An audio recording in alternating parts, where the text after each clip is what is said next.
Railway में यदि आपको जॉब करना है तो वह क्या क्या तरीके हैं और क्या क्या क्वालिफिकेशंस चाहिए और सबसे आसान तरीका कौन सा है, इसके बारे में आज हम बात करेंगे और सभी वैकेंसीज के बारे में बात करेंगे।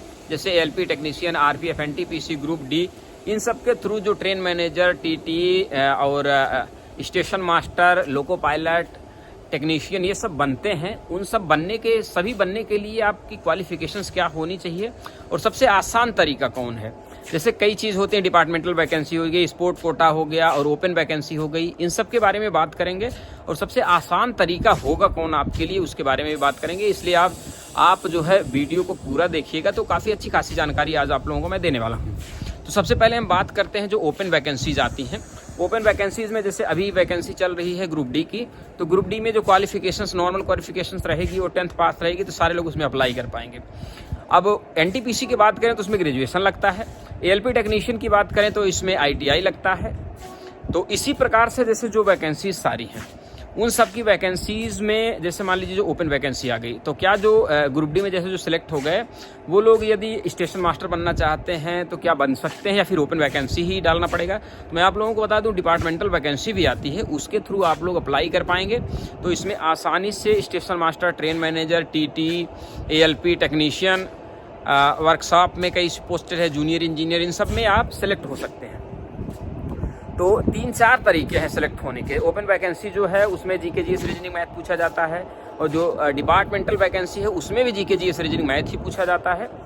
तो आपको मैं बता दूं, जैसे आप ग्रुप डी में सेलेक्ट हो गए, ग्रुप डी में सेलेक्ट होने के बाद यदि आप ये चाहते हैं कि हम टीटी कैसे बनेंगे, तो उसका क्राइटेरिया दिया रहता है कि जैसे जब एलडीसी, इसमें 2 डिपार्टमेंटल वैकेंसी आती है, एक एलडीसीई और एक आती है जीडीसीई।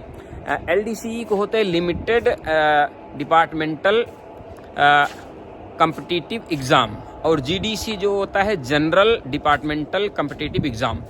तो ये जो है इन दोनों के थ्रू क्या होता है कि जैसे जो एलडीसीई है इसमें जैसे लिमिटेड, जैसे पॉइंट्समैन जो होंगे वो पॉइंट्समैन स्टेशन मास्टर बन सकते हैं, लेकिन अन्य लोग नहीं बन सकते हैं। तो इसको एलडीसी के थ्रू आता है, जो लिमिटेड होता है, कुछ लोग ही। और ये सबसे बड़ी बात है, ये डिवीजन में एक डिवीजन के ही लोग अप्लाई कर पाएंगे, दूसरे डिवीजन के लोग इसमें अप्लाई भी नहीं कर पाएंगे। तो ये सबसे बड़े चांस होता है इसमें बनने के लिए। जैसे आप स्टेशन मास्टर बनना चाहते हैं तो ये बेस्ट पार्ट होता है आपको जो है।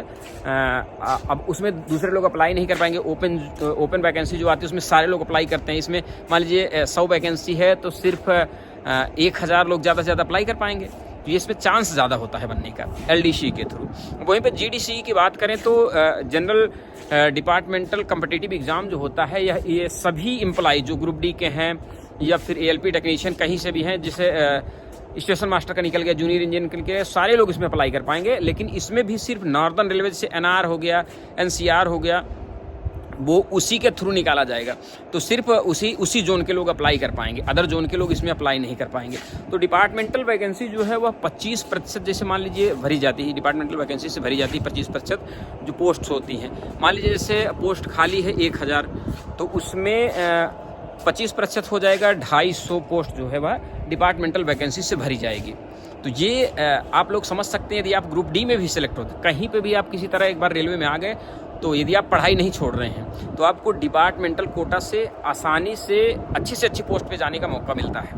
यहीं पर स्पोर्ट कोटा वाले भी को मौका मिलता है, वो लोग भी इसमें अप्लाई कर पाते हैं। लेकिन एक जानकारी आप लोगों को और दे दूं कि जो डिपार्टमेंटल वैकेंसी होती है इसमें भी आपको मिनिमम क्वालिफिकेशन ज़रूरी है। ऐसा नहीं कि आप ग्रुप डी में आ गए तो आपकी कुछ भी क्वालिफिकेशन से आप किसी भी पोस्ट पे अप्लाई कर पाएंगे, ऐसा नहीं है। जैसे मान लीजिए एएलपी बनना है तो आपको आईटीआई होना ज़रूरी है, चाहे आप ग्रुप डी में हैं चाहे किसी पोस्ट पे हैं। और वहीं पर यदि आप स्टेशन मास्टर बनना चाहते हैं तो आपका ग्रेजुएशन होना कंपलसरी है। ट्रेन मैनेजर बनना चाहते हैं तब भी ग्रेजुएशन होना कंपलसरी है। तो क्वालिफिकेशन आपके पास होनी चाहिए।